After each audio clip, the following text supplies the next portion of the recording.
Seringkali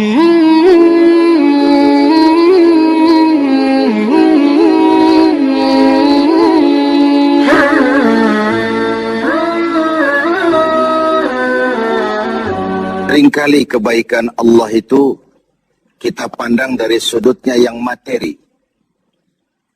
Allah itu baik kalau kita punya harta yang banyak, tanah yang luas, pabrik yang di mana-mana. Sementara kalau cuma sekadar itu kebaikan Allah, terlalu sedikit orang yang mendapatkannya. Padahal kebaikan Allah tidak pernah berhenti dan meliputi seluruh makhluk yang hidup ini. Karena itu pada kesempatan jumpa sore ini, saya ingin mengajak kita melihat kebaikan-kebaikan Allah dalam bentuk yang lain. Bahwa kita diberikan harta yang banyak, itu kebaikan Allah. Diberikan tanah yang luas, itu juga kebaikan Allah. Diberikan perusahaan, pabrik di mana-mana, itu juga kebaikan Allah. Tapi tidak terbatas kepada itu. Ada kebaikan-kebaikan yang non-materi, yang malah justru itulah esensi kebaikan itu. Mari kita renungkan sebuah hadis di mana baginda Rasul bersabda, arba'atun man u'tiyahunna faqad u'tiya khairat dunya wal akhirah. Ada 4 hal. Siapa yang oleh Allah diberikan keempat hal ini, sungguh dia telah diberikan kebaikan dunia dan sekaligus kebaikan akhirat. Kebaikan dunia juga kebaikan akhirat. Ini berarti belum tentu yang baik di dunia menurut kita akan berbuntut baik juga di akhirat. Tapi orang yang diberikan 4 hal ini, dia sungguh diberikan kebaikan dunia dan juga kebaikan akhirat nanti. Apa 4 perkara ini? Yang pertama, qalban syakir. Orang yang oleh Allah diberikan hati yang pandai bersyukur. Ada ungkapan, my heart is my home. Hatiku adalah rumahku. Kalau luas hati, rumah yang kecil besar rasanya. Kalau sempit hati, rumah yang besar pun kecil jadinya. Kalau hati sempit, rumah pun kecil, kiamat namanya. Orang yang hatinya pandai bersyukur, bisa mensyukuri nikmat. Dan dengan dia bersyukur, semakin bertambah nikmat itu kepadanya. Banyak orang kaya harta, tapi miskin hati. Ini gejala zaman kita sekarang. Di tengah gemerlapnya harta, dia tidak tahu mau diapakan harta yang banyak itu. Orang-orang sufi menjelaskan bahwa kaya itu ada 2 macam. Ada kaya majazi dan kaya hakiki. Yang disebut kaya majazi, kaya artifisial. Lahirnya dibaluti harta, tapi hatinya miskin. Hidupnya sudah serba ada, tapi dia masih merasa kurang. Rumahnya sudah titik air liur orang melihatnya, tapi dia masih merasa belum apa-apa. Mobilnya berdecak orang kagum melihatnya, tapi dia rasakan itu pun masih belum. Maka dia selalu miskin. Dalam sebaik cukup dia masih merasa kurang, maka hidupnya pun selalu kekurangan. Orang yang diberikan hati yang kaya, sungguh sebuah kebaikan. Hati yang kaya, hati yang luas.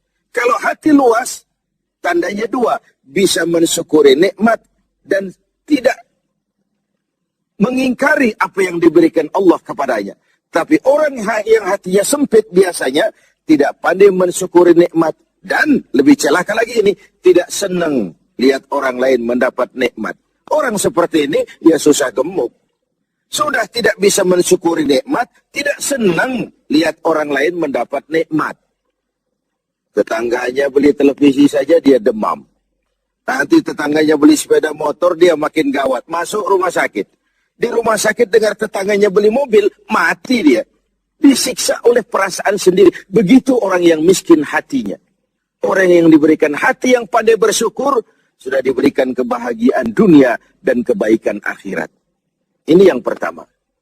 Yang kedua, walisanan zakira. Orang yang diberikan lidah yang pandai berzikir. Menyebut nama Allah dalam artian yang seluas-luasnya. Tasbih ya zikir, tahmid ya zikir, tahlil, ya zikir. Tapi ada fenomena lain. Melihat apapun yang mengagumkan, dia kembali kepada Sang Maha Pencipta. Itu pun zikir.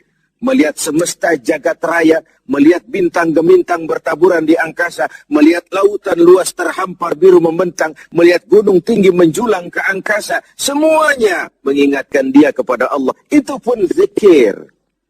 Diberikan lidah yang pandai berzikir, mengingat Allah dalam segala keadaan. Dan bukankah Islam mengajarkan seperti itu? Dari hal-hal yang paling kecil, memulai pekerjaan, bismillah. Melihat sesuatu yang hebat, Masya Allah. Melihat sesuatu yang luar biasa, subhanallah. Terkejut, astaghfirullah. Berjanji, insya Allah. Semua dikaitkan dengan Allah. Inilah zikir itu. Hidup yang larut dalam alur ketuhanan. Yang ketiga, wabadanan alal bala'i sabir. Beruntung orang, diberikan kebaikan orang, kalau dia dikaruniai badan yang tegar menghadapi bencana, tegar menghadapi cobaan, kuat menghadapi tantangan. Tantangan itu penting. So, kalau tidak ada tantangan, kita akan tidur. Cobaan juga kita perlukan. Tapi kalau kita tidak sanggup menahannya, larut oleh cobaan itu, kita akan kalah karenanya. Orang yang baik, diberikan kebaikan dunia akhirat, punya badan yang tegar menghadapi cobaan. Apa cobaan Allah? Dua macam. Satu ayat menjelaskan, وَنَبْلُوكُمْ بِالْخَيْرِ وَالشَّرِّ.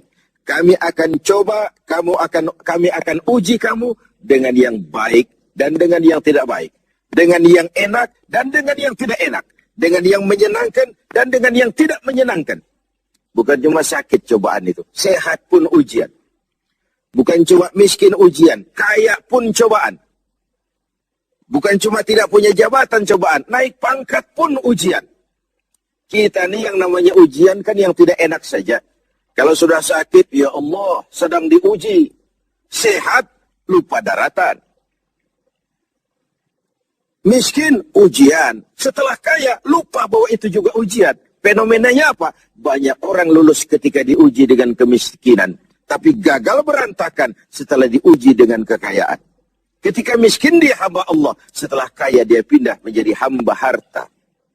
Belum pernah ada orang datang mengeluh, Pak Ustadz, saya sedang diuji oleh Tuhan. Kenapa Pak? Uang saya sedang banyak. Belum pernah. Kalau sudah bangkrut, miskin, baru merasa diuji. Bukankah sejarah syarat dengan contoh? La nufarriqu baina ahadim min rusuli. Kami tidak membeda-bedakan para rasul. Tidak ada rasul yang dianak emaskan. Semuanya diuji, semuanya ditempa, semuanya digembleng. Semuanya tegar seperti batu karang di tengah samudra.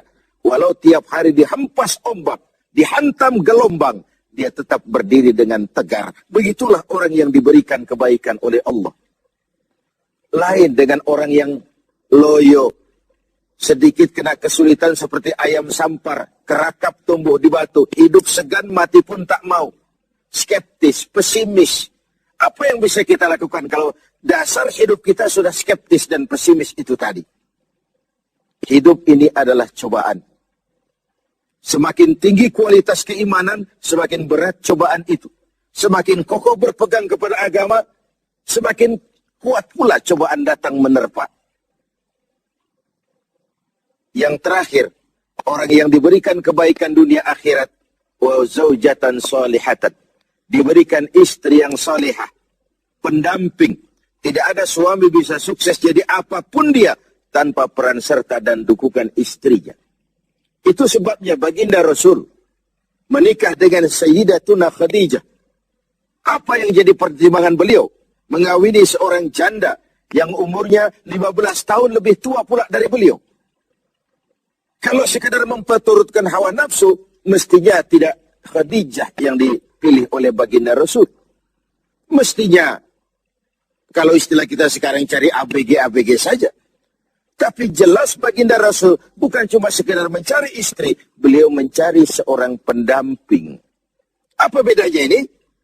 Tiap perempuan bisa jadi istri, memang. Tapi tidak tiap istri bisa jadi pendamping. Itu dibuktikan dalam sejarah. Orang lain belum beriman, Khadijah iman. Orang lain memusuhi Nabi, Khadijah mengorbankan hartanya untuk membantu perjuangan Nabi. Saat Nabi terkena kesulitan, Khadijah tampil jadi penghibur. Khadijah tampil jadi pembela. Ketika pertama kali berhadapan dengan malaikat Jibril menyampaikan wahyu, Rasulullah gemetar seperti orang demam. Kembali ke rumah, zammiluni ya Khadijah, selimuti saya Khadijah, selimuti. Kenapa bang? Barusan turun Jibril, dia katakan begini, saya khawatir Khadijah. Khadijah mengerti suaminya semua mengalami semacam frozen, emotional attitude. Sebagai istri yang bijak, pendamping yang baik, beliau tampil, kalla ma yukhzikallahu abada. Jangan khawatir bang, Allah tidak akan menyusahkan abang untuk selamanya. Tenanglah. Rumah tangga adalah awal kesuksesan kita di tempat lain. Karena itu, kalau diberikan istri yang solehah, itu sudah kebaikan dunia dan kebaikan akhirat. Seorang pejabat yang jujur, polos, lugu, sederhana, bisa jadi koruptor ulung kalau dikipas-kipasi oleh istrinya. Suami-suami yang berstatus DKI, di bawah kekuasaan istri. Tidak lagi sebagai pendamping, tapi sudah menjadi